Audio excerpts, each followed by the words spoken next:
anigu mar walba hablaha waxaan ku dhiirigeliyaa ha noqonina ka qayb gale laakiin noqo halka lagu go'aan qaadanayo qof fadhiista ka qayb qaata go'aanka xisbigu leeyahay ma aha inaad taageero noqoto oo mar walba goob taageero taagnaato laakiin bal isku day inaad gaadho halka go'aanka laga qaadanayo insha Allah hablaha doonaya inay musharaxiinta ka mid noqdaana kole waynu ugu adagto dhib badan baynu ka soo marnay laakiin hablaheeni sharafta lahaa ee tartankii hore ka qayb galay oo runtii khibrad badan leh una leh haday reera tahay iyo haday shakhsiyan tahay dumarnimo tahayba aqoon u leeyina wayna la joogan cilmiga way idin ka kororsan doontaan waxa weeyaan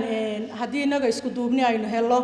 oo sida aynu mar walba doonayna aynu helo oo ah inay dumarku bal isku duubnaadaan ragga aad aragteen waxa soo saara waa dumar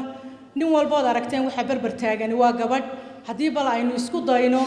ina anigoo wasiira ama hablaha kale wasiirada ay aniga iyo hablaha NGO-iska iyo hablaha kale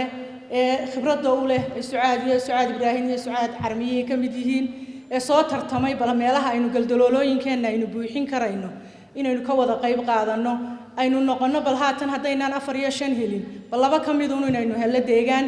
deegaan iyo laba hablood aynu helo baarlamaan bal aynu soo saarno insha Allah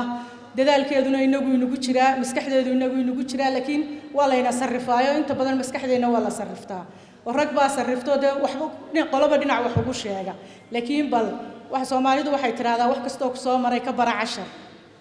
inaynu waxyaabo badan oo ina soo maray maadaama hablo badan oo dhalinyaro ah oo jaamiciyiin maanta soo kordheen